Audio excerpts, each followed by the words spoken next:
I'm starting to lose count. Week 15 of COVID quarantine. Interesting. Tomorrow, New York and New Jersey open salons and stores at half capacity. Maybe a couple of other things. I know restaurants. I went to a few outdoor restaurants this week. That was cool, fun. It was good to get out and just act somewhat normal. But this is the new normal. It's not terrible. It could be a lot worse. So be careful what you wish for. This is not a big sacrifice on anyone's part. I mean, people have died, and they have made great sacrifices. Try to prevent other people from having to make the same sacrifices like that, even if it's not you. It's not always about you. All right, let's do some Vedanta. I finished the book myself, and I really enjoyed it, so I highly recommend it. But I'll give you some tidbits that I marked off as I thought particularly good to learn from.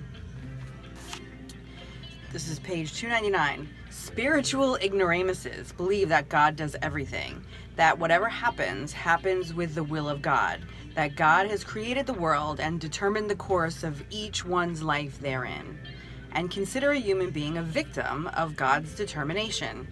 They do not believe that he has any part to play in molding his life. They do not believe that he has any part to play in molding his life. Whereas the atheists aver that human being is wholly responsible for whatever happens in life, that human effort is everything, and there is nothing else to it. Vedanta resolves the difference in their points of view. God is, no doubt, the substratum, prime mover of all activities. Oh, I like this analogy or metaphor. As petrol is to movement of all cars, but petrol does not determine the mode and course of their motion. It is the engine that provides the power in the car. The driver determines its direction, course. Similarly, the human mind and intellect determine the nature and direction of activities, and they in turn fabricate his destiny, not God. So I thought that was an interesting metaphor. They also use the metaphor of electricity. So there are a lot of different things that use electricity. They don't work without electricity, and electricity doesn't make the machines or the electronics do what they do. That's totally separate. But the electricity is what animates the things. And some of them do good things, and some of them do bad things, but you can't blame that on the electricity, right? That would be silly. The same way, if a car is used to run someone over, you don't blame the gasoline or the oil.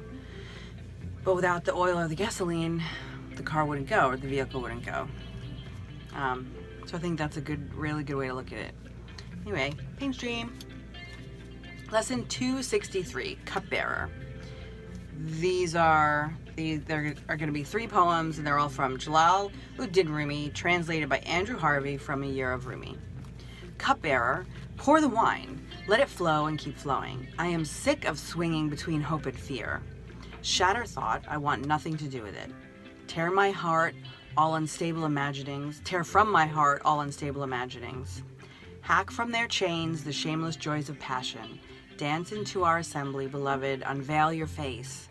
Scatter graces with each swirl of your robe of flame.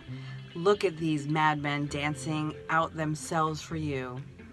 See how they've stripped themselves of the rages of time. Cool. Lesson 263, Love Drives You Mad. Literally. Love drives you mad, from revelation to revelation, through ordeal after ordeal, until humble and broken, you are carried tenderly into the heart of the rose. That is so true. Wouldn't that be funny if that were a love poem that people read at their wedding? The guests would be like, what the? But this is the truth. This is what they should teach you about love. And challenge, because it's an important lesson. So lesson 280, Life of the Soul. Life of the soul, Since you have a house in every atom of this world, why doesn't the dust of the road sing? Why are the stones shut down? Why does poison kill? Why do thorns pierce? Why does anger flame into violence? Why are nights black?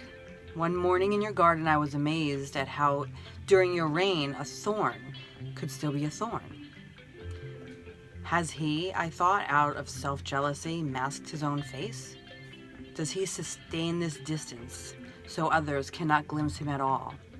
Or is it that the world's eye is so cancered over and darkened, it can see nothing, nothing at all, of the tenderness of that radiant face?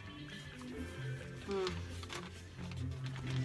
think that's probably more like it. Alright, hope you enjoy.